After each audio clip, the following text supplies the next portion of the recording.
যেন বারে বারে জাগ্রত অবস্থানে উজ্জ্বল স্ফটিক স্বপ্ন করে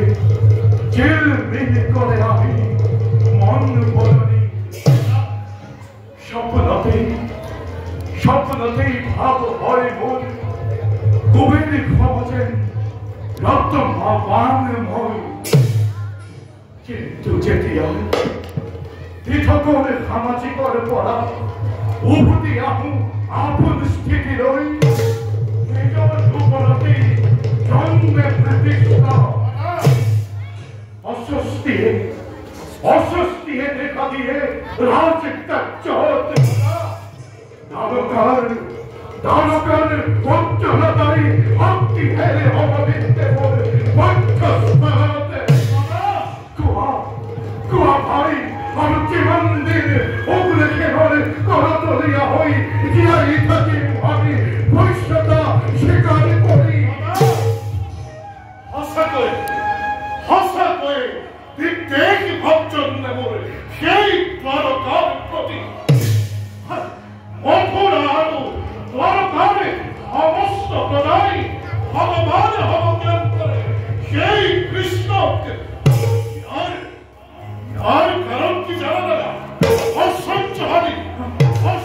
হানি হওয়ার কথাই সেই কৃষ্ণ শ্রদ্ধার পাত্র আর দাদা আমার অগ্রস সপ্তদরে সাত পুত্র তার মাঝতে দেবধিকর পুত্র প্রভু দেউ আসিল সকলে ভিতরতেই শ্রেষ্ঠ পিতা পুত্র দুজনে প্রবর্তন করা পথকেই ধিয়াই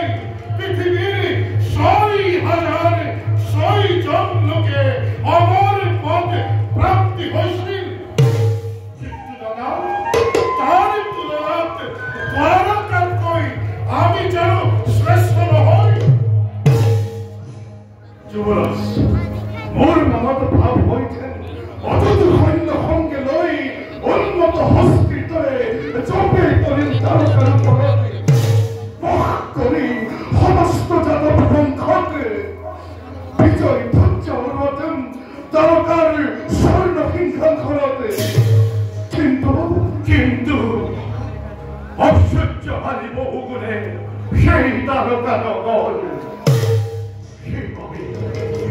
সেভাবে মনে তার কথা আমি মূল কথা আদিত্য ভগবান মূল প্রতি অতি স্নেহবান সেভাবে তাদের ওই পাতপথে হয় সমুদ্র তীরতেও করিম আরাধনা হসা কয়ে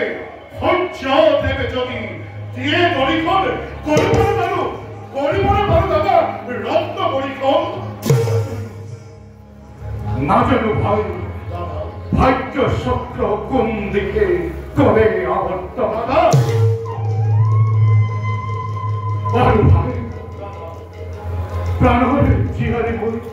সহ্য হয় আপেক্ষিসের মূল ভাবে বিশেষ কারণ ওরা খেলা বসে আসিল এই সভা সমাজকে ভঙ্গ গোপনা করি